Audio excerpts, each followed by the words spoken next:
안녕하세요. 시지프스의 책방지기입니다. 오늘은 한국 단편소설 오발탄을 소개해 드리려고 하는데요. 오발탄은 이범선 선생님의 작품입니다. 오발탄은 6.25 전쟁 직후 비참한 현실 속에서 살아가는 사람들의 비극을 다룬 작품인데요. 그 당시 사회의 고발의 성격이 강한 작품으로 평가받고 있습니다. 오발탄은 60년대 영화로도 만들어져 소개되기도 했는데요. 저도 예전에 텔레비전에서 방영된 영화를 본 기억이 나는군요. 이 영화는 한국영상자료원 선정 한국영화 100선에서 1위를 차지했다고 합니다. 오발탄을 통해 그 당시 한국 전쟁이 남긴 상처와 그 속에서 고통받은 사람들의 아픔을 느낄 수 있었는데요. 자, 그럼 저와 함께 오발탄을 만나러 가보실까요? 오발탄. 계리사 사무실 서기 송철호는 6시간 넘도록 사무실 한 구석 자기 자리에 멍청하니 앉아 있었다. 무슨 미진한 사무가 있는 것도 아니었다. 장부는 벌써 집어치운 지 오래고 그야말로 멍청하니 그저 앉아 있는 것이었다. 딴 친구들은 눈으로 시계바늘을 밀어 올리다시피 5시를 기다려 후딱 나가버렸다. 그런데 점심도 못 먹은 철호는 허기가 나서만이 아니라 갈 데도 없었다. 송 선생님은 안 나가세요. 이제 청소를 해야 할 테니 그만 나가달라는 투에 사원 A 말에 철호는 다 낡아빠진 해군 작업복 저고리 주머니에 깊숙이 찌르고 있던 두 손을 빼내어서 무겁게 책상 위에 올려놓았다. 나가야지. 하품 같은 대답이었다. 사원 A는 저쪽 구석에서부터 빗질을 하기 시작했다. 먼지가 사정없이 철호의 얼굴로 몰려왔다. 철호는 어슬렁어슬렁 일어섰다. 이쪽 모서리 창가로 갔다. 바켓스의 물을 대야에 따랐다. 두 손을 끝에서부터 가만히 물속에 담갔다. 아직 이른 봄이라 물이 꽤 손끝에 실렸다. 철호는 물속에 잠긴 두 손을 물끄러미 내려다보고 있었다. 펜대에 시달린 오른손 장지 첫마디에 콩알만한 못이 박혔다. 그 못에서 파란 명주실 같은 것이 사르르 물속으로 풀려났다. 잉크, 그것은 잠시 대야 밑바닥을 기다 말고 사뿐히 위로 떠올라 안개처럼 연하게 피어서 사방으로 번져나갔다. 손가락 끝을 중심으로 하고 그 색의 농도가 점점 연해져 나갔다.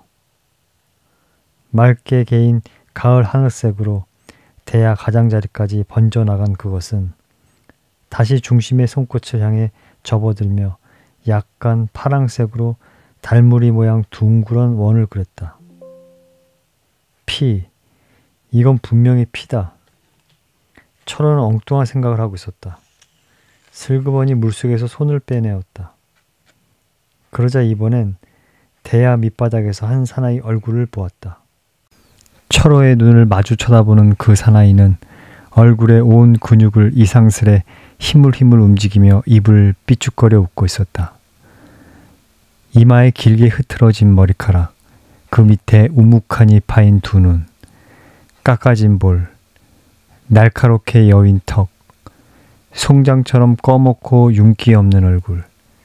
그것은 까마득한 원시인의 한 사나이였다. 몽둥이 끝에 모난 돌을 하나 칡 넝쿨로 아무렇게나 잡아매서 들고 동굴 속에 남겨두고 나온 식구들을 위하여 온종일 숲속을 맨발로 헤매고 다니던 사나이. 곰, 그건 용기가 부족하다. 멧돼지, 힘이 모자란다. 노루, 너무 날쌔어서. 꽁, 그놈은 하늘을 난다. 토끼, 그래, 그놈쯤은 꽤 때려 잡음직하다. 그런데 그것마저 요즘은 몫에 잘 돌아오지 않는다. 사냥꾼이 너무 많다. 토끼보다도 더 많다. 그래도 무엇든 들고 들어가야 하는 것이다. 사나이는 바위 잔등에 무릎을 꿇고 앉아 냇물에 손을 씻는다.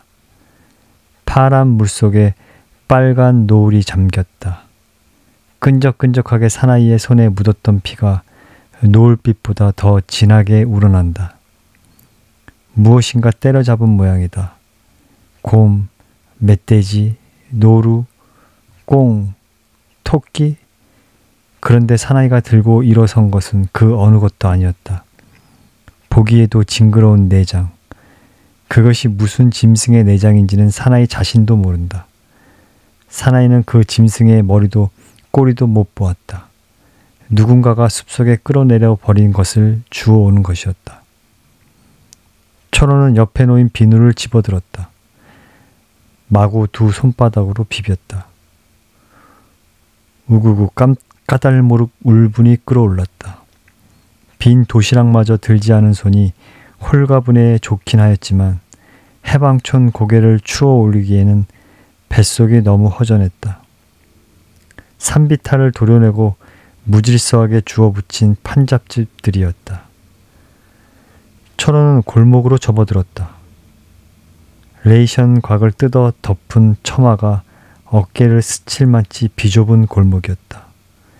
부엌에서들 아무데나 마구 버린 뜨물이 미끄러운 길에는 구공탄재가 군데군데 헌데 더댕이 모양 깔렸다. 저만치 골목 맞다른 곳에 누런 시멘트 부대 종이를 흰 실로 얼기설기 문살에 얽어맨 철원의 집 방문이 보였다. 철원은 때에 절어서 마치 가죽끈처럼 된 헝겊이 달린 문걸새를 잡아당겼다.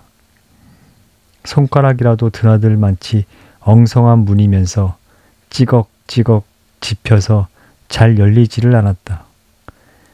아래가 잔뜩 잡힌 채 비틀어진 문틈으로 그의 어머니의 소리가 새어나왔다. 가자, 가자.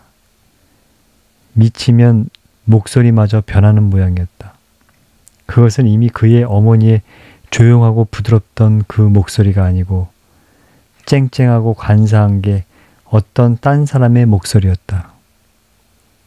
문을 열고 들어서는 철호의 얼굴에 걸레 썩는 냄새 같은 것이 확 풍겨왔다. 철호는 문 안에 들어선 채 우두커니 아랫목을 내려다보고 있었다.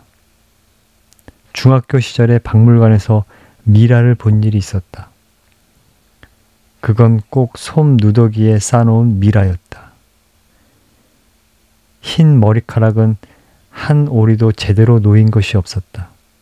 그대로 수세미였다. 그 어머니는 벽을 향해 돌아 누워서 마치 딸꾹질처럼 어떤 일정한 사이를 두고 가자, 가자 하는 외마디 소리를 지르고 있었다. 그 해골 같은 몸에서 어떻게 그런 쨍쨍한 소리가 나오는지 이상하였다. 철호는 윗방으로 올라가 털썩 벽에 기대어 앉아버렸다. 가슴에 커다란 납덩어리를 올려놓은 것 같았다. 정말 엉엉 소리를 내어 울고 싶었다. 눈을 꼭 지리 감으며 애써 침을 삼켰다. 2달 전까지만 해도 철호는 저녁 때 일터에서 돌아오면 어머니야 알아들을 건 말건 그래도 어머니 지금 돌아왔습니다 하고 인사를 하곤 하였었다. 그러나 요즘 그것마저 안 하게 되었다. 그저 한참 물끄러미 굽어보고 섰다가 그대로 윗방으로 올라와 버리는 것이었다. 컴컴한 구석에 앉아있던 철호의 아내가 슬그머니 일어섰다. 담요 바지 무릎을 한쪽은 꺼멍, 또 한쪽은 회색으로 기었다. 만삭이 되어서 꼭 바가지를 엎어놓은 것 같은 배를 아는 아내는 몽유병자처럼 철호의 앞을 지나나갔다. 부엌으로 나가는 것이었다. 분명 벙어리는 아닌데 아내는 말이 없었다. 아버지. 철호는 누가 꼭대기를 쿡 지어박기나 한 것처럼 흠칠했다. 바로 옆에 5살 난 딸애가 눈을 동그랗게 뜨고 철호를 쳐다보고 있었다. 철호는 어린 것에게 얼굴을 돌렸다. 웃어 보이려는 철호의 얼굴이 도리어 흉하게 이지러졌다. 나 삼촌이 나이롱 치마 사준댔다. 그리고 구두도 사준댔다. 그러면 나 엄마하고 화신 구경 간다. 철호는 그저 어린 것이 노랗게 뜬 얼굴을 바라보고 있을 뿐이었다. 철호의 헌 샤스 허리통을 잘라서 위에 끈을 깨어 스커트로 입은 딸에는 짝짝이 양말 목다리에다 어디서 주운 것이지 가는 고무줄을 끼웠다. 가자, 가자. 아랫방에서 또 어머니의 그 저주 같은 소리가 들려왔다. 벌써 7년을 두고 들어와도 전혀 모를 그 어떤 딴 사람의 목소리. 철호는 또 눈을 꼭 감았다. 머릿속에 넷줄이 팽팽히 헤어졌다. 두 주먹으로 무엇이건 콱 때려 부수고 싶은 충동에 철호는 어금니를 바서져라 맞씹었다. 좀 춥기는 해도 철호는 집 안보다 이 바위 잔등이 더 좋았다. 그래 철호는 저녁만 먹으면 언제나 이렇게 집 뒤 상등성에 있는 바위 위에 두 무릎을 세워 안고 앉아서 하염없이 거리의 등불들을 바라보며 밤 깊기를 기다리는 것이었다. 어느 거리쯤인지 잘 불가할 수 없는 저 밑에서 술 광고 네온 사인이 핑그르르 돌고 깜빡 꺼졌다가 또 번뜩 켜지고 핑그르르 돌고 깜빡 꺼지고 하였다. 철호는 그저 언제까지나 그렇게 그 네온 사인을 지켜보고 있었다. 바위 잔등이 차츰차츰 식어왔다. 마침내 다 식고 겨우 철호가 깔고 앉은 그 부분에만 약간 온기가 남았다. 이제 조금만 더 있으면 밑이 시려올 것이다. 그러면 철호는 하는 수 없이 일어서야 하는 것이다. 드디어 철호는 일어섰다. 오래 까부려 붙이고 있던 두 다리가 저렸다. 두 손을 작업복 호주머니에 깊숙이 찔렀다. 철호는 밤 하늘을 한번 쳐다보았다. 지금까지 바라보던 밤 거리보다 더 화려하게 별들이 뿌려져 있었다. 철호는 그 많은 별들 가운데서 북두칠성을 쳐다보았다. 머리를 뒤로 젖혀 하늘을 쳐다보는 채 빙그르르 그 자리에서 돌았다. 거꾸로 달린 주걱 같은 북두칠성은 쉽사리 찾아낼 수 있었다. 그 북두칠성 앞에 딴 별들보다 좀 크고 빛나는 별, 그건 북극성이었다. 철호는 지금 자기가 서 있는 지점과 북극성을 연결하는 직선을 밤하늘에 길게 그어보았다. 그리고 그 선을 눈이 닿는 데까지 연장시켰다. 철호는 그렇게 정북을 향하여 한참이나 서 있었다. 고향 마을이 눈앞에 떠올랐다. 마을이 좁은 길까지, 아니 그 길에 박혀있던 돌 하나까지도 선히 볼 수 있었다. 으스스 몸이 떨렸다. 한기가 전기처럼 발끝에서 튀어 콧구멍으로 빠져나갔다. 철호는 크게 재채기를 하였다. 그리고 또 한 번 몸을 부르르 떨며 바위 밑으로 내려왔다. 철호는 천천히 골목 안으로 들어섰다. 가자. 철호는 멈칫 섰다. 낮에는 이렇게까지 멀리 들리는 줄은 미처 몰랐던 어머니의 그 소리가 골목 어귀에까지 들려왔다. 가자. 그러나 언제까지 그렇게 골목에 서 있을 수도 없는 노릇이었다. 철호는 다시 발을 옮겨 놓았다. 정말 무거운 발걸음이었다. 그건 다리가 저려서만이 아니었다. 가자. 철호가 그의 집 쪽으로 걸음을 옮겨 놓을 때마다 그만치 그 소리는 더 크게 들려왔다. 가자는 것이었다. 돌아가자는 것이었다. 고향으로 돌아가자는 것이었다. 옛날로 되돌아가자는 것이었다.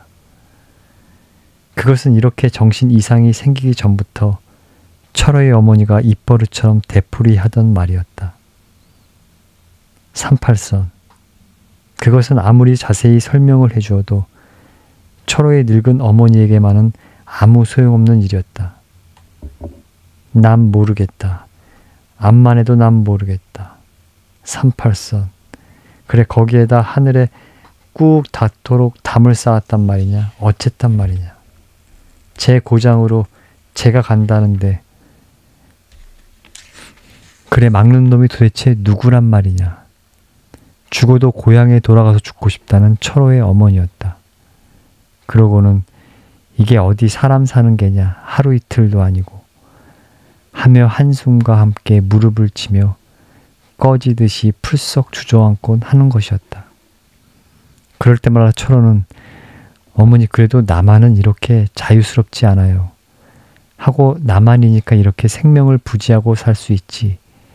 만일 북한 고향으로 간다면 당장에 죽는 것이라고 자유라는 것이 얼마나 소중한 것인가를 가진 이야기를 다 예로 들어가며 어머니에게 타일러 보는 것이었다. 그러나 자유라는 것을 늙은 어머니에게 이해시키기란 38선을 인식시키기보다도 몇백 갑절 더 힘든 일이었다. 아니 그것은 거의 불가능한 일이라 했다. 그래 끝내 철호는 어머니에게 자유라는 것을 설명하는 일을 단념하고 말았다. 그렇게 되고 보니 철호의 어머니에게는 아들, 지질이 고생을 하면서도 고향으로 돌아갈 생각만은 죽어도 하지 않는 철호가 무슨 까닭인지는 몰라도 늙은 어미를 잡으려고 공연한 고집을 피우고 있는 천하의 고약한 놈으로만 여겨지는 것이었다. 그야 철호에게도 어머니의 심정이 이해되지 않는 것은 아니었다. 무슨 하늘이 알만치 큰 부자는 아니었지만 그래도 꽤 큰 지주로서 한 마을의 주인격으로 제법 풍족하게 평생을 살아오던 철호의 어머니 눈에는 아무리 그네가 세상을 모른다고는 해도 상등성이를 악착스레 깎아내고 거기에다 개딱지 같은 판잡짓들을 다닥다닥 붙여놓은 이 해방촌이 이름 그대로 해방촌일 수는 없는 노릇이다. 나도 내 나라를 찾았다는 게 기뻐서 울었다. 엉엉 울었다. 시집올 때 입었던 홍치마를 꺼내 입고 춤을 추었다. 그런데 이 꼴 좋다. 난 싫다. 아무래도 난 모르겠다. 뭐가 잘못됐건 잘못된 넘어 세상이디 그래. 철호의 어머니 생각에는 아무리 해도 모를 일이었던 것이었다. 나라를 찾았다면서 집을 잃어버려야 한다는 것은 그것은 정말 알 수 없는 일이었던 것이었다. 철호의 어머니는 남한으로 넘어온 후로 단 하루도 이 가자는 말을 하지 않은 날이 없었다. 그렇게 지내오던 그날 6.25 동란으로 바로 발밑에 빤히 내려다 보이는 용산 일대가 폭격으로 지옥처럼 무너져 나가던 날 끝내 철호는 어머니를 잃어버리고 말았던 것이었다. 큰애야 이젠 정말 가자. 대것 봐라. 담이 홈싹 무너졌는데 38선의 담이 대렇게 무너댔는데야. 그때부터 철호의 어머니는 완전히 정신 이상이었다. 지금의 어머니, 그것은 이미 철호의 어머니는 아니었다. 아무리 따져보아도 그것이 철호 자기의 어머니일 수는 없었다. 세상에 아들, 딸마저 알아보지 못하는 어머니가 있을 수 있는 것일까? 그날부터 철호의 어머니는 가자, 가자 하고 저렇게 쨍쨍한 목소리로 외마디 소리를 지를 뿐 그 밖에 모든 것을 완전히 잃어버리고 있었다. 철호에게 있어서 지금의 어머니는 말하자면 어머니의 시체에 지나지 않았다. 뚫어진 창호의 구멍으로 그래도 희미한 불빛이 새어나오고 있었다. 철호는 윗방 문을 열었다. 아랫방과 윗방 사이 문턱에 위태롭게 올려놓은 등잔이 개똥벌레처럼 가물거리고 있었다. 윗방 아랫목에는 딸애가 반드시 누워서 송장 같았다. 그 옆에 철호의 아내가 두 무릎을 꿇고 앉아 있었다. 검은 헝겊과 회색 헝겊으로 기운 담요 바지. 무릎 위에는 빨간색 우단으로 만든 조그마한 운동화가 한 켤레 놓여 있었다. 철호가 방 안에 들어서자 아내는 그 어린애의 빨간 신발을 모아 자기 손바닥에 올려놓아 철호에게 들여보였다. 삼촌이 사왔어요. 유난히 속눈썹이 긴 아내의 눈이 가늘게 웃었다. 참으로 오래간만에 보는 아내의 웃음이었다. 자기가 미인이었다는 것을 잊어버리고만 지 오랜 아내처럼 또 오래 보지 못하여 거의 잊어버려 가던 아내의 웃는 얼굴이었다. 철호는 등잔이 놓인 문턱 가까이 앉으며 아내의 손에서 빨간 어린애의 신발을 받아 눈앞에서 아래 위를 살펴보았다. 산보 갔었소? 거기 등잔불 사이에 두고 윗방을 향해 앉은 철호의 동생 영호가 웃으며 철호를 쳐다보았다. 언제 들어왔니? 지금 막 들어와 앉는 길입니다.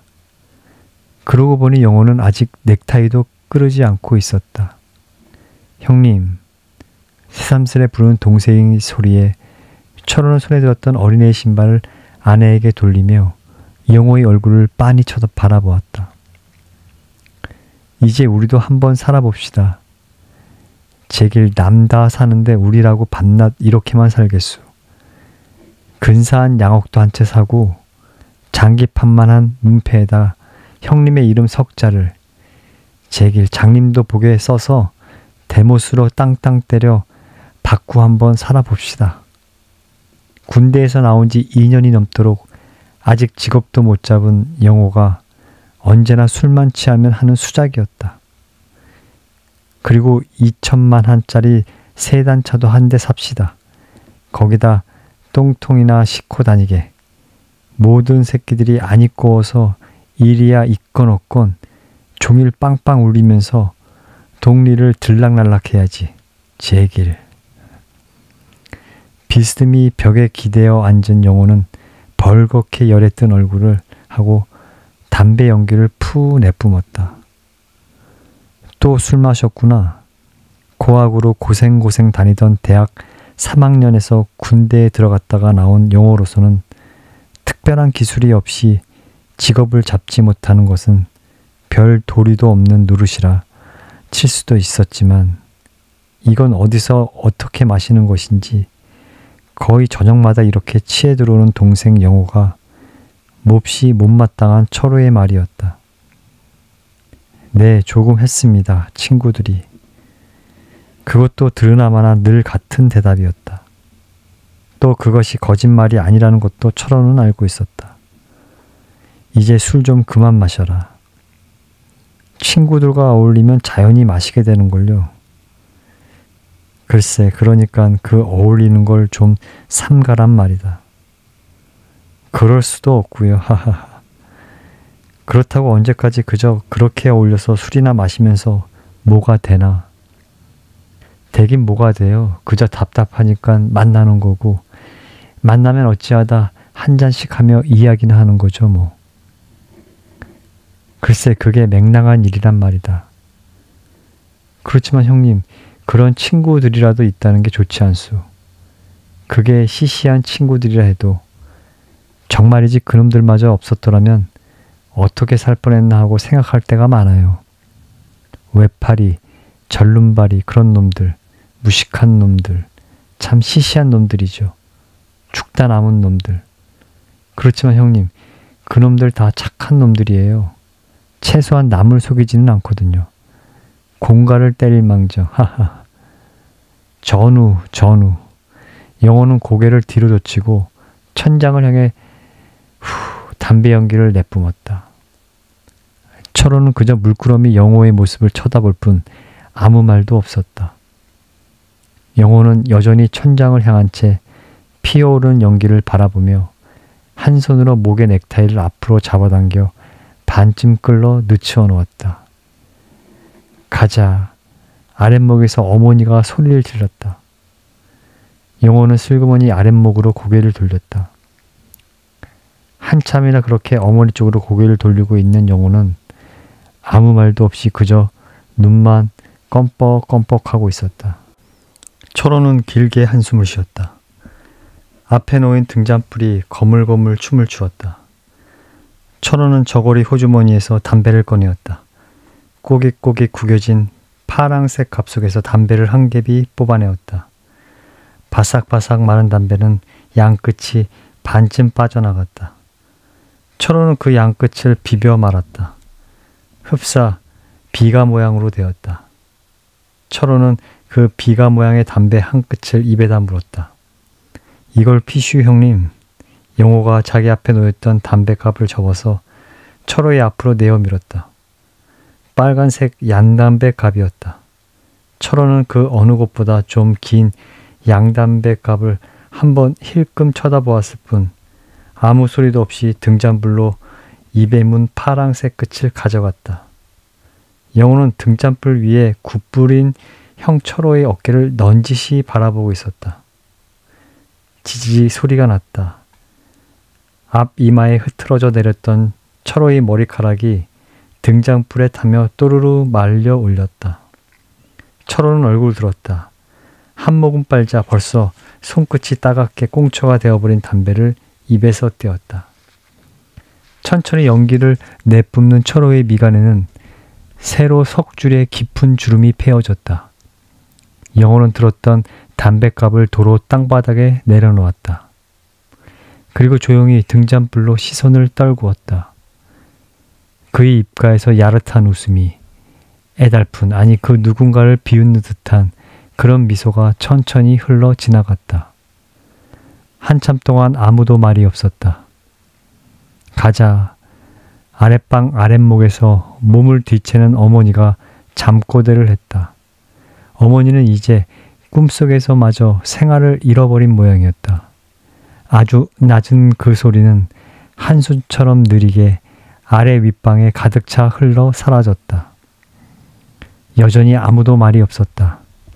철호는 꽁초를 손끝에 꼬집어진 채 넋 빠진 사람 모양 가물거리는 등잔불을 지켜보고 있었고 동생 영호는 비스듬히 벽에 기대어 앉은 채 철호의 손끝에서 타고 있는 담배꽁초를 바라보고 있었고 철호의 아내는 잠든 딸의 머리맡에 가지런히 놓인 빨간 신발을 요리조리 매만지고 있었다. 가자. 또 한 번 어머니의 소리가 저 땅 밑에서 새어나오듯이 들려왔다. 형님은 제가 이렇게 양담배를 피우는 게 못마땅하지요. 영호는 반쯤 탄 담배를 자기의 눈앞에 가져다 그 빨간 불티를 들여다보며 말했다. 분에 맞지 않지. 철호는 여전히 등잔불을 바라보며 대답했다. 그렇지만 형님, 형님은 파랑새와 양담배 두 가지 중에서 어느 것이 더 좋으슈? 그야 양담배가 좋지. 그래서 너는 보리밥도 못 버는 녀석이 그래 좋은 곳은 알아서 양담배를 피우는 거냐 하는 철호의 눈초리가 번뜩 영호의 면상을 때렸다. 그래서 전 양담배를 택했어요. 뭔가 형님은 절 오해하고 계세요. 제가 무슨 돈이 있어서 양담배를 사서 피우겠어요. 어쩌다 친구들이 사주는 것이니 피우는 거죠. 형님은 또 제가 거의 저녁마다 술 마시고 또 제법 합승을 타고 들어오는 것도 못마땅하시죠. 저도 알고 있어요. 형님은 때때로 25환 전차값도 없어서 종로서 근 10리를 집에까지 터덜터덜 걸어서 돌아오시는 것을. 그렇지만 형님이 걸으신다고 해서 한사코 같이 타고 가자는 친구들의 호의, 아니 그건 호의도 채 못되는 싱거운 수작이지도 모르죠. 어쨌든 그것을 굳이 뿌리치고 저마저 걸어야 할 아무 까닭도 없지 않습니까? 이상한 놈들이죠. 술, 담배는 사주고 합승은 태워줘도 돈은 안 주거든요. 영호는 손끝으로 뱅글뱅글 비벼 돌리는 담뱃불을 들여다보며 말했다. 어쨌든 너도 이젠 좀 정신 차려줘야지. 벌써 군대에서 나온 지도 이태나 되지 않니? 정신 차려야죠. 그렇지 않아도 이달 안으로는 어찌되든 간에 결판을 내고 말 생각입니다. 어디 취직을 해야지. 취직이요? 형님처럼요. 전차값도 안 되는 월급을 받고 남의 살림이나 계산해 주란 말이지요. 그럼 뭐 별 뾰족한 수가 있는 줄 아니? 있지요. 남처럼 용기만 조금 있으면. 어처구니 없는 영호의 수작에 철호는 그저 멍청하니 영호의 얼굴을 쳐다보았다. 손끝이 따가웠다. 철호는 비누깡통으로 만든 재떨이에 담배를 삐벼 껐다. 용기? 네, 용기. 용기라니. 적어도 까마귀만한 용기만이라도 말입니다. 영리할 필요는 없더군요. 우둔해도 상관없어요. 까마귀는 도무지 허수아비를 무서워하지 않습니다. 참새처럼 영리하지 못한 탓으로 그놈의 까마귀는 애당초에 허수아비를 무서워할 줄조차 모르거든요. 영호의 입가에는 좀 전에 파랑새 꽁초에다 불을 댕기는 철호를 바라보던 때와 같은 야릇한 웃음이 또 소리 없이 감돌고 있었다. 너 설마 무슨 엉뚱한 계획을 세우고 있는 것은 아니겠지? 철호는 약간 긴장한 얼굴을 하고 영호를 바라보며 꿀꺽하고 침을 삼켰다. 아니요. 엉뚱하긴 뭐가 엉뚱해요. 그저 우리들도 남처럼 다 벗어던지고 홀가분한 몸차림으로 달려보자는 것이죠 뭐. 벗어던지고? 네, 벗어던지고. 양심이고 윤리고 간습이고 법률이고 다 벗어던지고 말입니다. 영호의 큰 눈이 유난히 빛나는가 하자 철호의 눈을 정면으로 밀고 들었다. 양심이고 윤리고 간습이고 법률이고 너는 영호는 아무 대답도 하지 않았다. 그러나 눈만은 똑바로 형 철호를 쳐다보고 있었다. 그렇게나 살자면 이 형도 벌써 잘 살 수 있었다. 철호의 목소리는 떨리고 있었다. 그렇게라니요? 양심을 버리고 윤리와 간습을 무시하고 법률까지도 범하고. 흥분한 철호의 큰 목소리에 영호는 지금까지 철호의 얼굴에 주었던 시선을 앞으로 쭉 뻗치고 앉은 자기의 발끝으로 떨구었다. 저도 형님을 존경하고 있어요. 고생하시는 형님을. 용케 이 고생을 참고 견디는 형님을. 그렇지만 형님은 약한 사람이에요. 용기가 없는 거죠. 너무 양심이 강해요. 아니 어쩌면 사람이 약하면 약한 많지. 그만치 반대로 양심이란 가시는 여물고 굳어지는 것인지도 모르죠. 양심이란 가시? 네, 가시지요. 양심이란 손끝의 가시입니다. 떼어버리면 아무렇지도 않은데 공연히 그냥 두고 건드릴 때마다 깜짝깜짝 놀라는 거예요. 윤리요? 윤리 그건 나이롱 반츠 같은 것이죠. 이브나 마나 불알이 덜렁 비쳐 보이는 게 매 한 가지죠. 간습이요?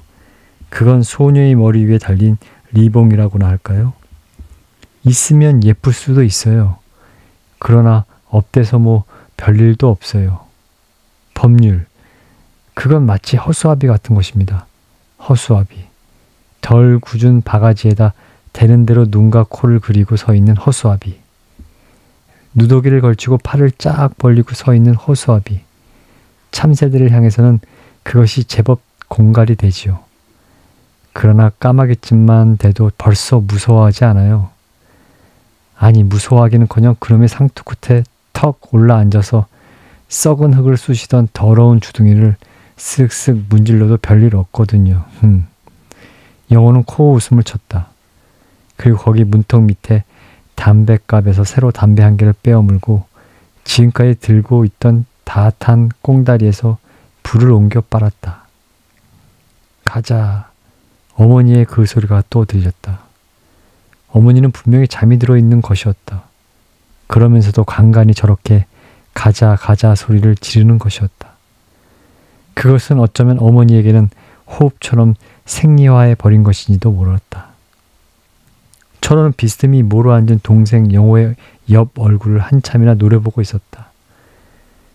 영호는 영호대로 퀭한 두 눈으로 깜빡이기를 잊어버린 채 아까부터 앞으로 뻗친 자기의 발끝을 바라보고 있었다.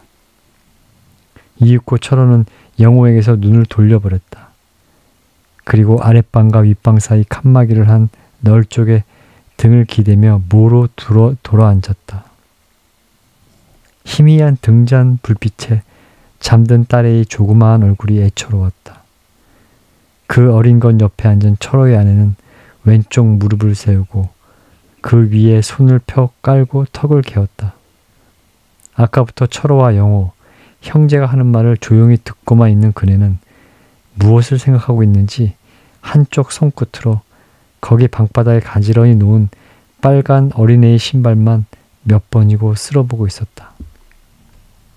철호는 고개를 푹 떨구어 턱을 가슴에 묻었다.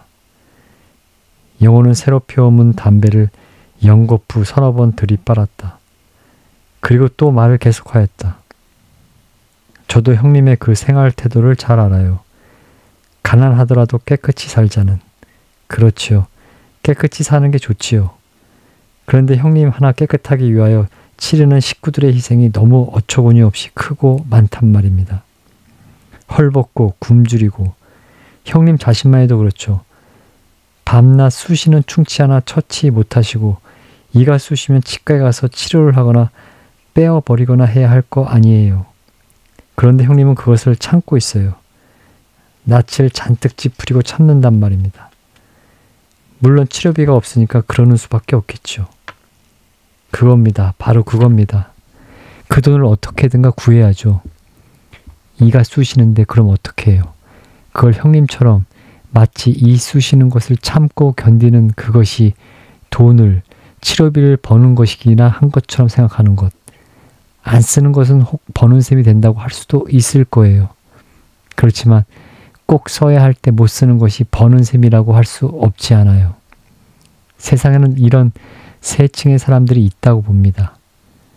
즉 돈을 모으기 위해서만으로 필요 이상의 돈을 버는 사람과 필요하니까 그 필요하니 많지의 돈을 버는 사람과 돈 하나는 이건 꼭 필요한 돈도 채 못 벌고서 그 대신 생활을 조리는 사람들.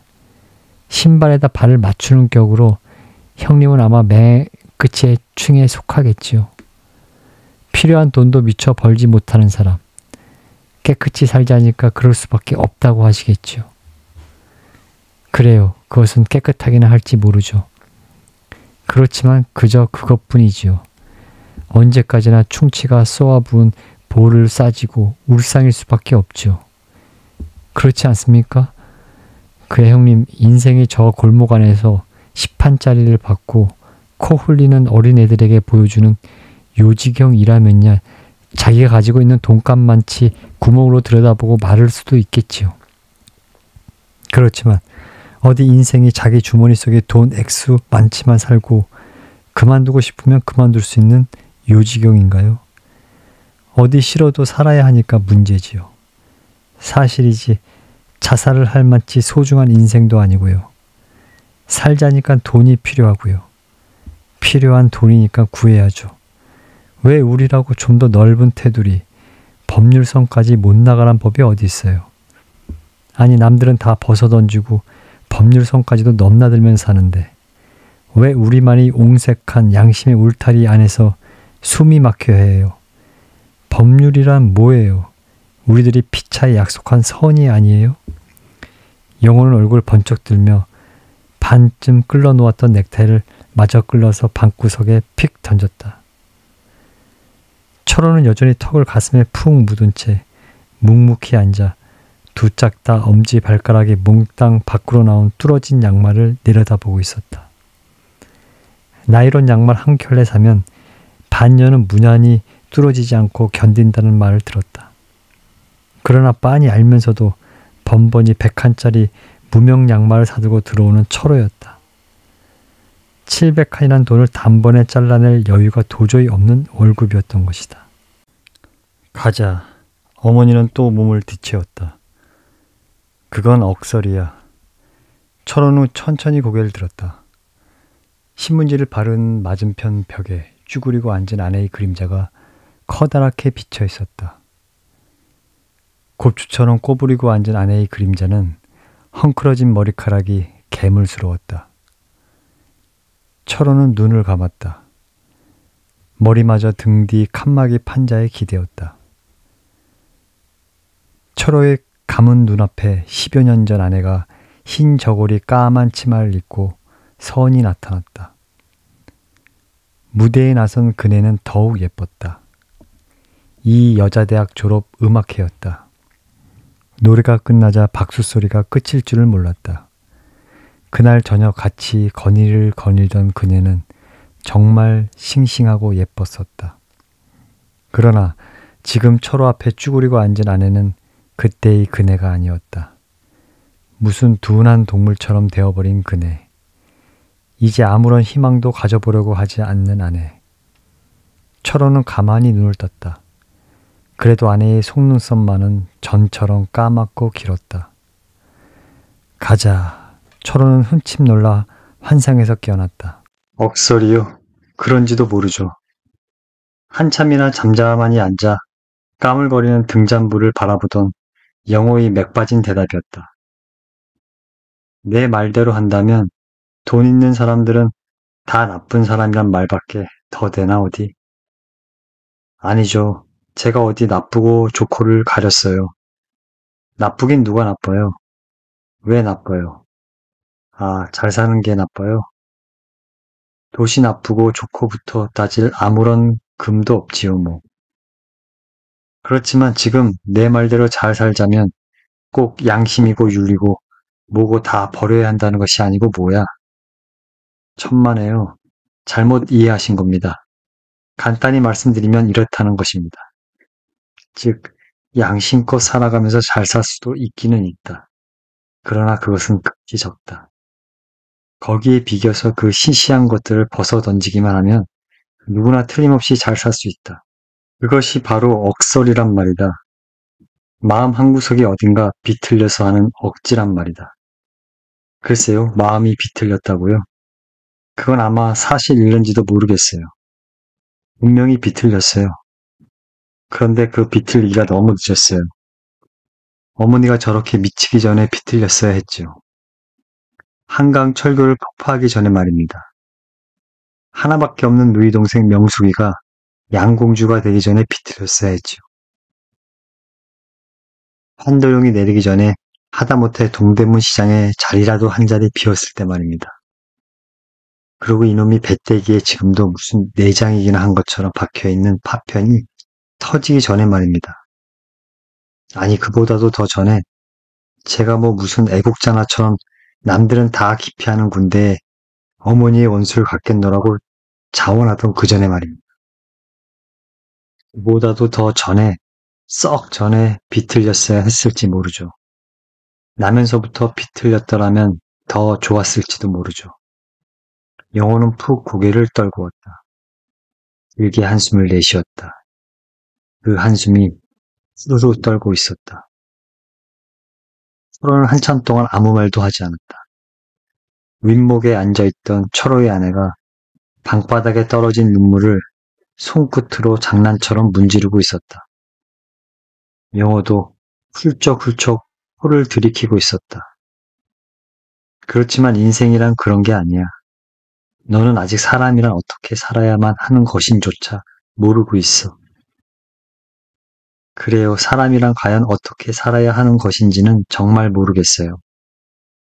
그렇지만 이제 이 물고 뜯고 하는 마당에서 살자면 생명만이라도 유지하지만 어떻게 해야 하는지는 알 것 같아요. 허허. 영호는 눈물이 글썽하니 고인 눈을 현정을 향해 쳐들며 자기 자신을 비웃듯이 허허하고 웃었다. 가자.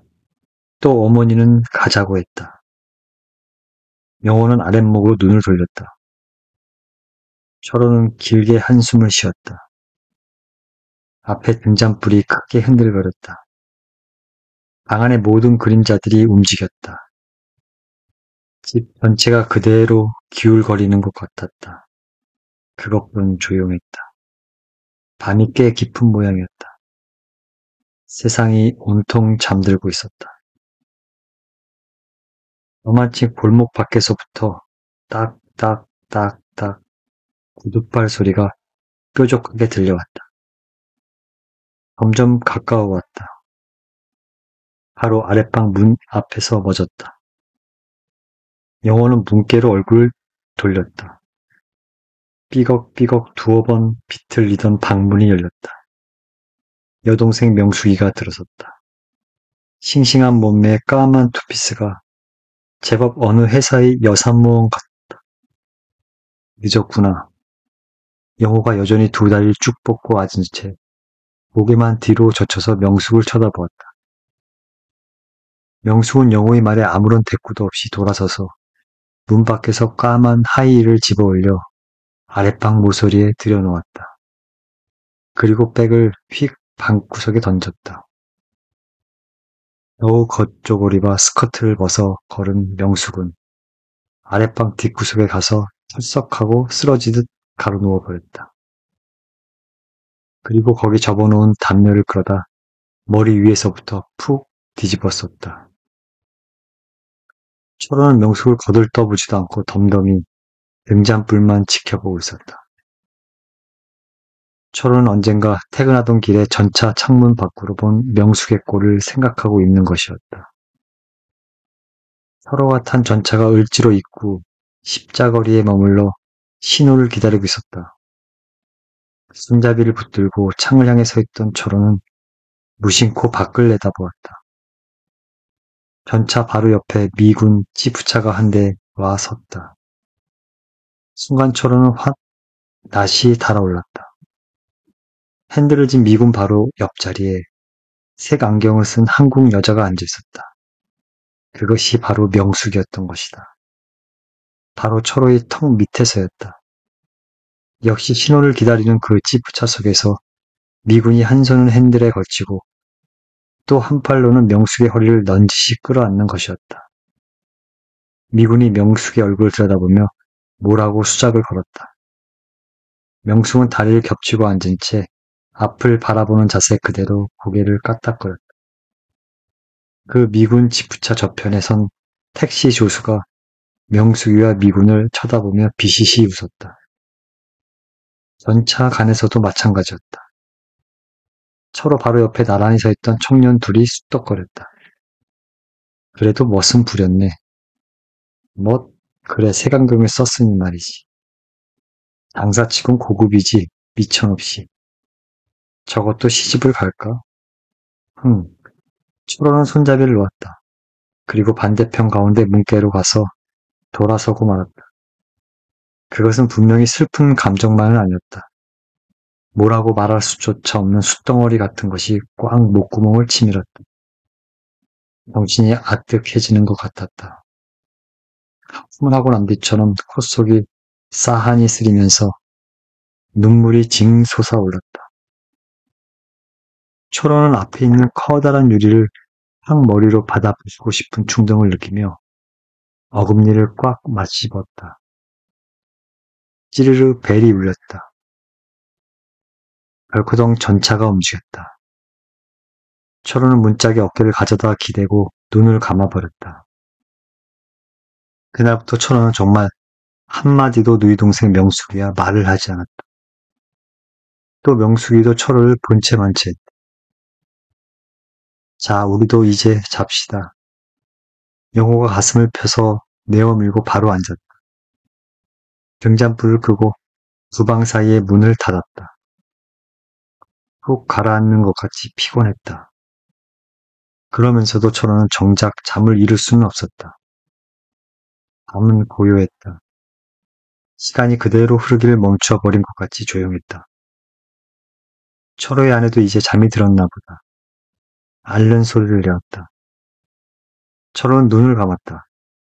어딘가 아득히 먼 곳을 느끼고 있었다. 철호는 잠이 들어가고 있었다. 가자. 다들 잠든 밤에 그 어머니의 소리는 엉뚱하게 컸다. 철호는 흠칫 눈을 떴다. 하층 눈이 어둠에 익어갔다.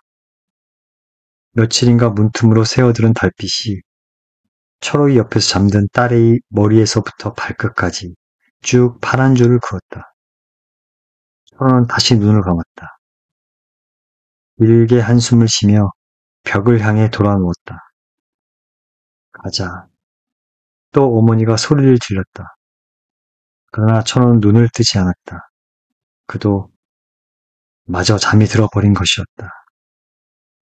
그런데 이번에는 아랫방에서 명숙이가 눈을 떴다. 아랫목의 어머니와 윗목의 오빠 영호 사이에 누운 명숙은 어둠 속에 가만히 손을 내어 밀었다. 어머니의 손을 버듬어 잡았다. 뼈 위에 겨우 가죽만이 씌워진 손이었다. 그 어머니의 손에서는 체온이 느껴지는 것이 아니라 축축이 습기가 미끈거렸다. 명숙은 어머니 쪽을 향하여 돌아 누웠다. 한쪽 손을 마저 내밀어서 두 손으로 어머니의 송장 같은 손을 감싸지었다. 가자. 딸의 손을 느끼는지 못 느끼는지 어머니는 또 한 번 허공을 향해 가지고 소리를 질렀다. 엄마. 명숙의 낮은 소리였다. 명숙은 두 손으로 감싸진 어머니의 여인 손을 가만히 흔들었다. 가자. 엄마. 기어이 명숙은 흐느끼기 시작하였다. 명숙은 어머니 손을 끌어다 자기의 입에 틀어막았다. 엄마. 숨을 죽여가며 참는 명숙의 울음은 한숨으로 바뀌며 어머니의 손가락을 입 안에서 잘근잘근 씹어보는 것이었다. 겁내지 말라. 옆에서 영호가 잠꼬대를 했다. 가자. 어머니는 명숙이 손에서 자기 손을 빼어가지고 저쪽으로 돌아 누워버렸다. 명숙은 다시 담요를 끌어다 머리 위까지 푹 썼다. 그리고 담요 속에서 흐득흐득 울고 있었다. 엄마. 이번엔 윗방에서 어린 것이 엄마를 불렀다. 철호는 잠속에서 멀리 그 소리를 들었다. 그러면서도 채 잠이 깨어지지는 않았다. 엄마, 어린 것은 또 한 번 엄마를 불렀다. 왜 엄마 여기 있어?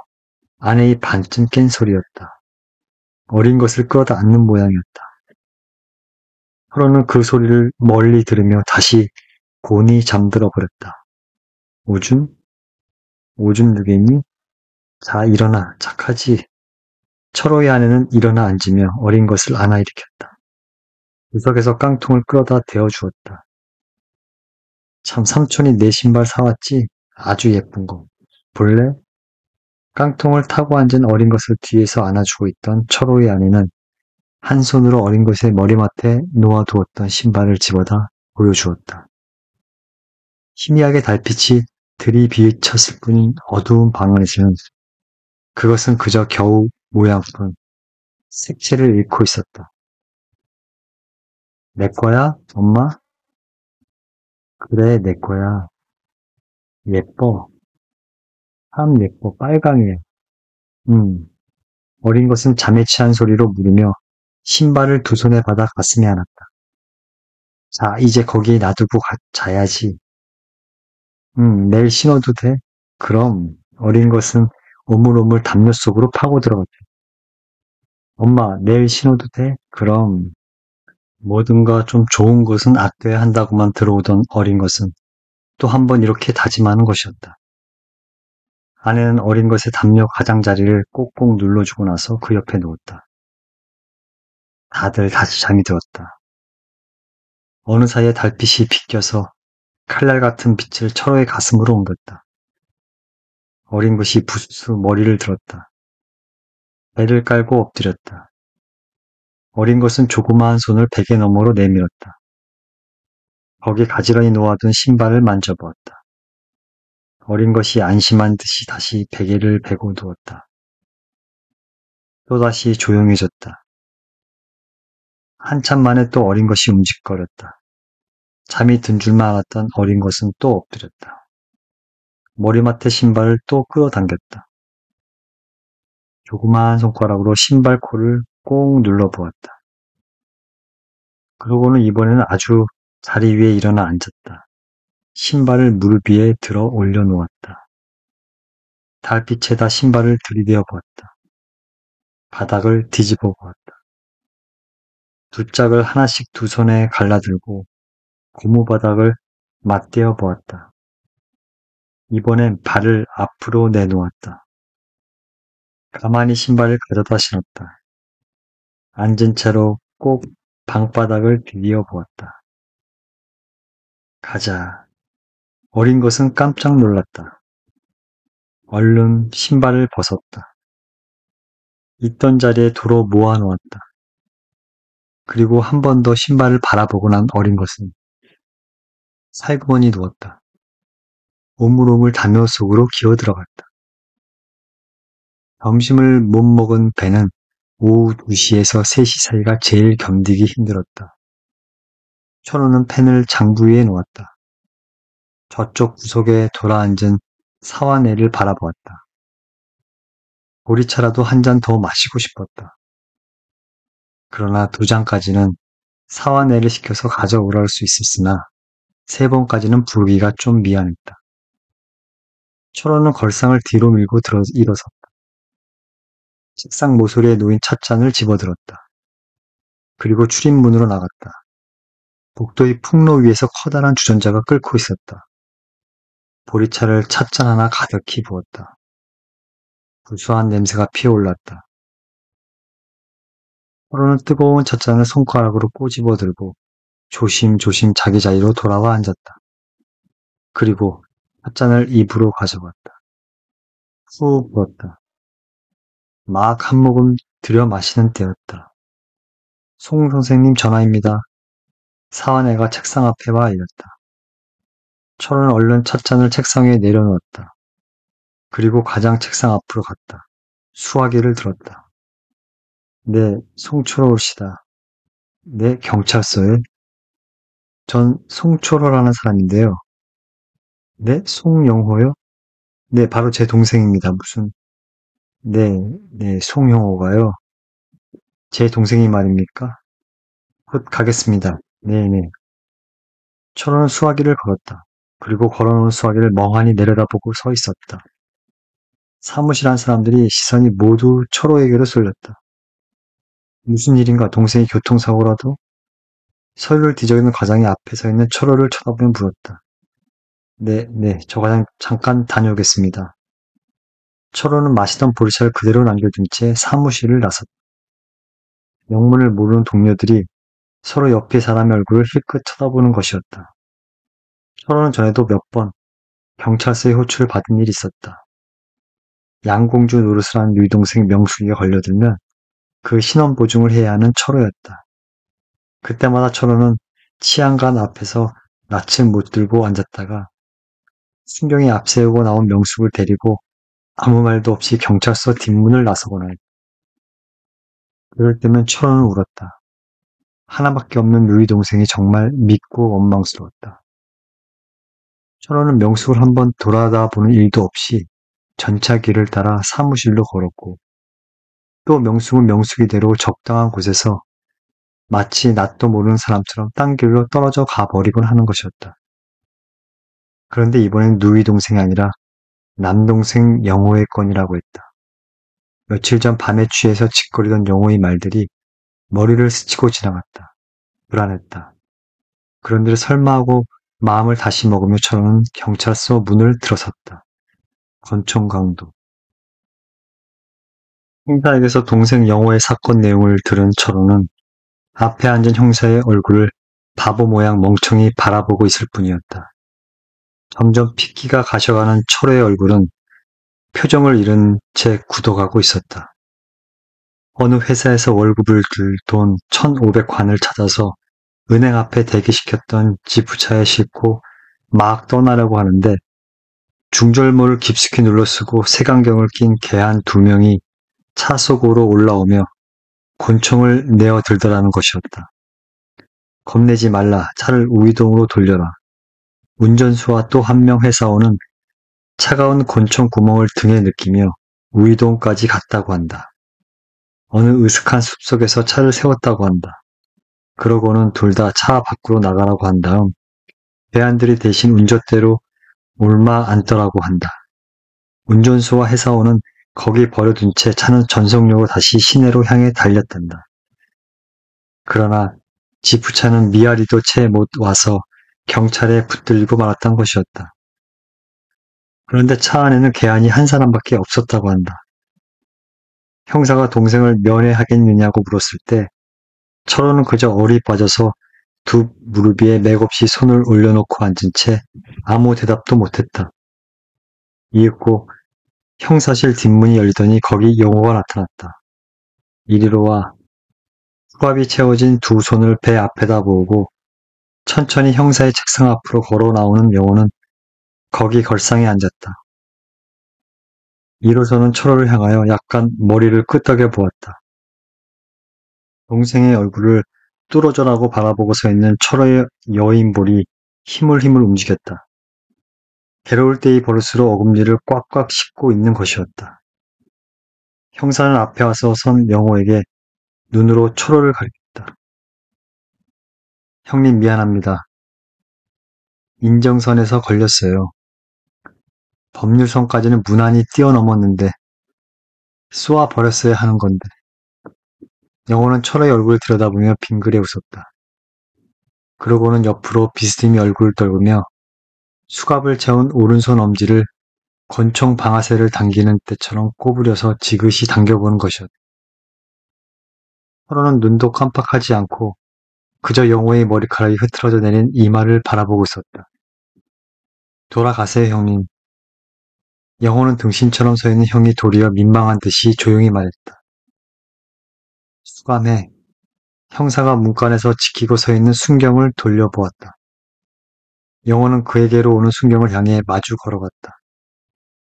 영호는 뒷문으로 끌려 나가다 말고 멈춰섰다. 그리고 뒤를 돌려보았다. 형님, 어린 것 화신 구경이나 한번 시키세요. 제가 약속했었는데. 뒷문이 꽝 닫혔다. 서로는 여전히 영호가 사라진 뒷문을 바라보고 서 있었다. 눈이 뿌옇게 흐려졌다. 아무것도 보이지 않았다. 쏠 의사는 처음부터 없었던 것 같은데.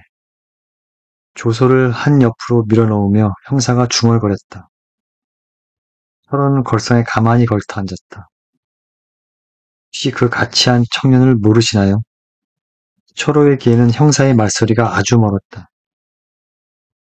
끝내 혼자서 했다고 우기는데 그러나 증인이 있으니까 이제 차츰 사실대로 자박하겠지만 여전히 철호는 말이 없었다.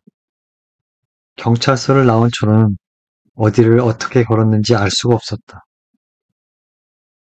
철호는 술 취한 사람 모양 허청거리는 다리로 자기 집이 있는 언덕길을 올라가고 있었다. 철호는 골목길 어귀에 들어섰다. 가자. 철호는 거기 멈춰섰다. 고개를 뒤로 젖혔다. 그러나 그는 하늘을 쳐다보는 것이 아니었다. 하 하고 숨을 크게 내쉬는 철호는 울고 있었다. 눈물이 코 속으로 흘러서 찝찝하니 목구멍으로 넘어갔다. 가자, 가자, 어딜 가잔 거야? 도대체 어딜 가잔 거야? 철호는 꽥 소리를 지르고 있었다. 거기 처마 밑에 모여 앉아서 손꼽질을 하던 어린애들이 부스스 일어서며 그를 쳐다보았다. 철호는 그 앞을 모른 채 지나쳐 버렸다. 오빤 어딜 그렇게 돌아다녀?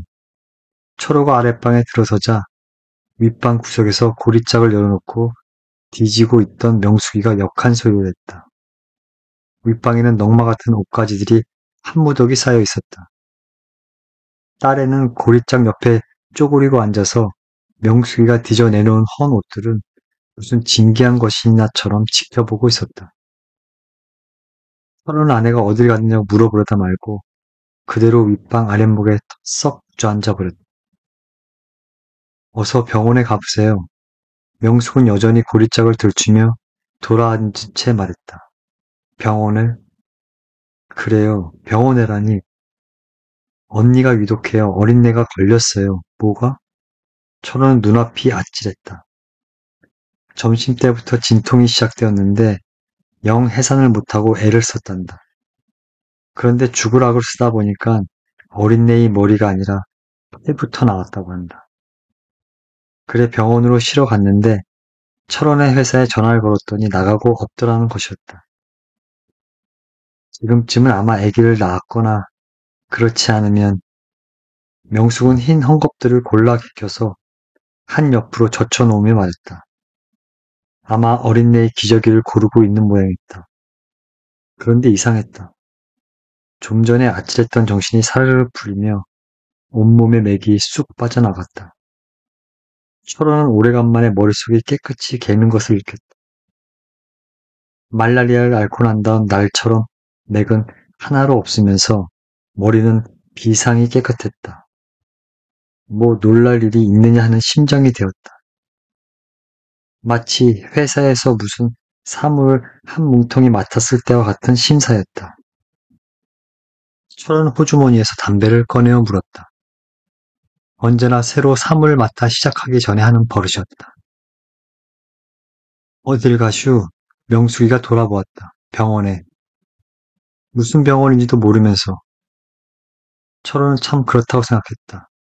S병원이에요. 철원 슬그머니 문 밖으로 한 발을 내딛었다. 돈을 가지고 가야지 뭐. 돈? 철원은 다시 문 안으로 들어섰다. 우두커니 발부리를 내려다보고 서 있었다. 명숙이가 일어섰다. 그리고 아랫방으로 내려갔다. 벽에 걸어 놓았던 핸드백을 열었다. 예수. 100칸짜리 한 다발이 철호 앞 방바닥에 던져졌다. 명숙은 다시 돌아서서 백을 챙기고 있었다. 철호는 명숙의 뒷모습을 물끄러미 바라보고 있었다. 철호의 눈이 명숙의 발 뒤축에 머물렀다. 나이론 양말이 계란마치 구멍이 뚫렸다.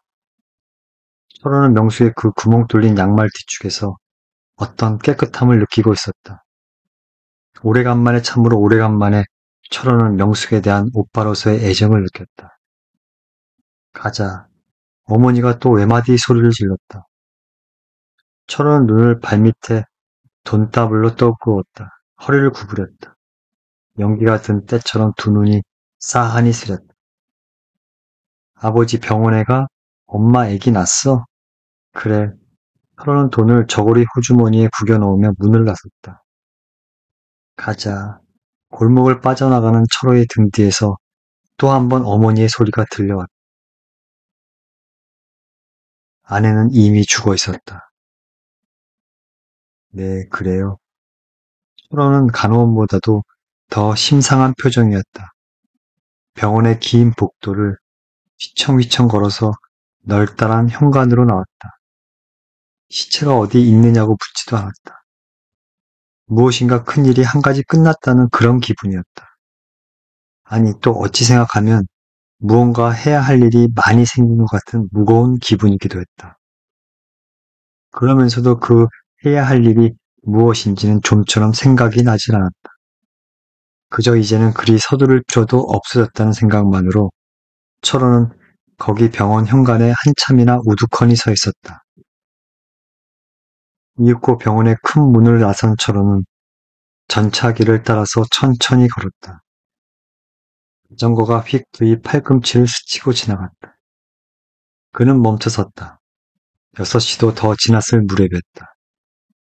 이제 사무실로 가야 할 아무 일도 없었다. 그는 전차 길을 건넜다. 또 한참 걸었다. 그는 또 멈춰섰다. 이번엔 어느 사이에 낮에 왔던 경찰서 앞에 와 있었다. 그는 또 돌아섰다. 또 걸었다. 그저 걸었다. 집으로 돌아가자는 생각도 아니면서 그의 발길은 자동기계처럼 남대문 쪽을 향해 걷고 있었다. 문방구점, 라디오방, 사진관, 제과점. 그는 길가에 늘어선 이런 가게의 진열장을 하나하나 기웃거리며 걷고 있었다. 그러면서도 무엇이 있는지 하나도 보이지 않았다. 그러던 저는 우뚝 섰다. 그는 거기 눈앞에 걸린 간판을 쳐다보고 있었다. 장기판만 한 판에 빨간 페인트로 치과라고 써 있었다. 철호는 갑자기 이가 쑤시는 것을 느꼈다. 아침부터, 아니 벌써 전부터 훌떡훌떡 쑤시는 충치가 갑자기 아파왔다. 양쪽 어금니가 아래 위 다 쑤셨다. 사실은 어느 것이 정말 쑤시는 것인지조차 분간할 수가 없었다. 철호는 호주머니에 손을 넣어보았다. 만 한 다발이 만져졌다. 철호는 치과 간판이 걸린 층계 2층으로 올라갔다. 치과 걸상에 머리를 젖히고 입을 버리고 앉았다. 의사는 달가닥 달가닥 소리를 내며 이것저것 여러 가지 쇠고치를 그의 입에 넣었다 꺼냈다 하였다. 철호는 매싱그하니 잠이 왔다. 아무런 생각도 하지 않고 입을 크게 벌린 채 눈을 감고 있었다. 좀 아팠지요. 뿌리가 구부러져서. 의사가 직계에 뽑아둔 이를 철호의 눈앞에 가져다 보여주었다. 속이 시커멓게 썩은 징그러운 입뿌리에 벌건 살점이 묻어나왔다. 철호는 솜을 입에 문 채 머리를 좌우로 흔들어 보았다. 사실 아프지도 아무렇지도 않았다. 됐습니다. 한 30분 후에 솜을 빼버리슈. 피가 좀 나올 겁니다. 이쪽을 마저 빼주십시오. 철호는 옆의 타구에 침을 뱉고 나서 또 한쪽 볼을 눌러 보였다. 어금니를 한 번에 2개씩 빼면 출혈이 심해서 안 됩니다. 괜찮습니다. 아니, 내일 또 빼지요. 다 빼주십시오. 한 몫에 몽땅 다 빼주십시오. 안 됩니다. 치료를 해가면서 한 대씩 빼야지요. 치료요? 그럴 새가 없습니다. 막 쑤시는걸요. 그래도 안 됩니다. 빈혈증이 일어나면 큰일 납니다. 하는 수 없었다. 철호는 치과를 나왔다. 또 걸었다. 잇몸이 멍하니 아픈 것 같기도 하고 또 어찌하면 시원한 것 같기도 했다. 그는 한 손으로 볼을 쓸어 보았다. 그렇게 얼마를 걷던 철호는 거기에 또 치과 간판을 발견하였다. 역시 2층이었다. 안 될 텐데요. 거기 의사도 꺼렸다. 철호는 괜찮다고 우겼다. 한쪽 어금니를 마저 빼었다. 이번에는 두 볼에다 다 밤알만큼씩 한 솜 덩어리를 물고 나왔다. 입안이 찝찝했다. 간간히 길가에 나서서 피를 뱉었다.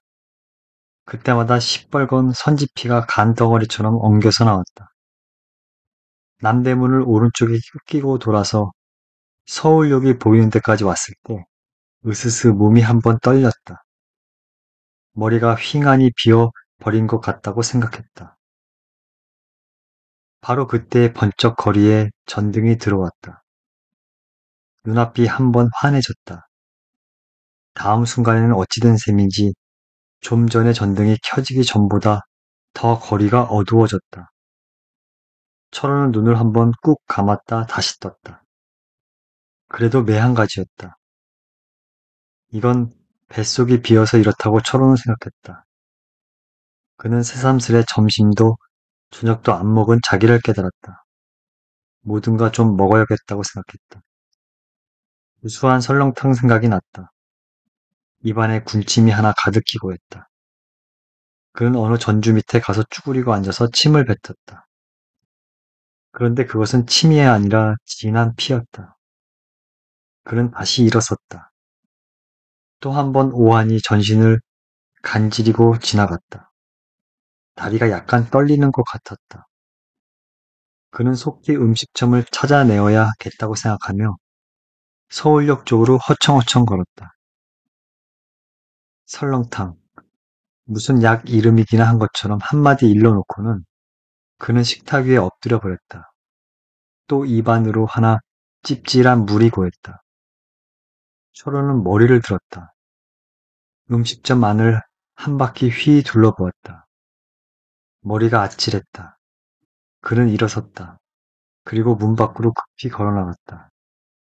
음식점 옆 골목에 있는 시궁창에 가서 쭈그리고 앉았다. 울컥하고 입안의 것을 내뱉었다. 그러나 이번에는 주위가 어두워서 그것이 뭔지 또는 침인지 알 수 없었다. 철호는 저고리 소매로 입술을 닦으며 일어섰다. 이를 뺀 자리가 쿡 한번 쑤셨다. 그러자 뒤이어 거기에 호응이나 한 듯이 관자놀이가 또 쿡 쑤셨다. 철호는 아무래도 좀 이상하다고 생각하였다. 이제 빨리 집으로 돌아가 누워야겠다고 생각했다. 그는 다시 큰 길로 나왔다. 마침 택시가 한 대 왔다. 그는 손을 한번 흔들었다. 철호는 던져지듯이 털썩 택시 안에 쓰러졌다. 어디로 가시죠? 택시는 벌써 구르고 있었다. 해방촌. 자동차는 스르르 속력을 늦추었다. 해방촌으로 가자면 차를 돌려야 하는 까닭이었다. 운전수는 줄지어 달려오는 자동차의 사이가 생기기를 노리고 있었다. 저맘치 자동차의 행렬이 좀 끊겼다. 운전수는 핸들을 잔뜩 비틀어쥐었다. 운전수가 몸을 한편으로 기울이며 막 핸들을 틀려는 때였다. 뒷자리에서 철호가 소리를 질렀다. 아니야, S병원으로 가. 철호는 갑자기 아내의 죽음을 생각했던 것이다. 운전수는 다시 핸들을 이쪽으로 틀었다. 운전수 옆에 앉았던 조수애가 한번 철호를 돌아다 보았다. 철호는 뒷자리 한 구석에 가서 몸을 틀어박은 채 고개를 뒤로 젖히고 눈을 감고 있었다. 그때 또 뒤에서 소리를 질렀다. 아니야, X경찰서로 가. 눈을 감고 있는 철호는 생각하는 것이었다. 아내는 이미 죽었는데 하고 이번에는 다행히 차의 방향을 바꿀 필요가 없었다. 그냥 달렸다. X경찰서입니다, 손님. 조수애가 뒤로 몸을 틀어 돌리며 말했다. 가자. 철호는 여전히 눈을 감고 있었다. 어디로 갑니까? 글쎄, 가. 참 딱한 아저씨네. 취했나? 운전수가 힐끔 조수애를 쳐다보았다. 그런가 봐요. 어쩌다 오발탄 같은 손님이 걸렸어. 자기 갈 곳도 모르. 운전수는 기어를 넣으며 중얼거렸다. 서로는 까무르게 잠이 들어가는 것 같은 속에서 운전수가 중얼거리는 소리를 멀리 듣고 있었다. 그리고 마음속으로 혼자 생각하는 것이었다. 아들 구실, 남편 구실, 애비 구실, 형 구실, 오빠 구실, 또 계리사 사무실 서기 구실. 해야 할 구실이 너무 많구나. 너무 많군. 그래, 난 내 말대로 아마도 조물주의 오발탄인지도 모른다. 정말 갈 곳도 알 수가 없다. 그런데 지금 나는 어딘건 가긴 가야 한다. 서로는 점점 더 졸려왔다. 다리가 저린 것처럼 머리의 감각이 차츰 없어져 갔다. 가자. 철호는 또 한 번 귓가에 어머니의 소리를 들었다고 생각하며 푹 모로 쓰러지고 말았다. 차가 내거리에 다다랐다. 앞에 교통신호에 빨간 불이 켜졌다. 차가 섰다. 또 한 번 조수애가 뒤를 돌아보며 물었다. 어디로 가시죠? 그러나 머리를 푹 앞으로 숙인 철호는 아무 대답도 없었다. 따르릉 벨이 울렸다. 긴 자동차의 행렬이 움직이기 시작했다. 철호가 탄 차도 목적지를 모르는 대로 행렬에 끼어서 움직이는 수밖에 없었다. 철호의 입에서 흘러내린 선지피가 흥건히 그의 와이셔츠 가슴을 적시고 있는 것은 아무도 모르는 채 교통신호대의 파란불 밑으로 차는 내거리를 지나갔다.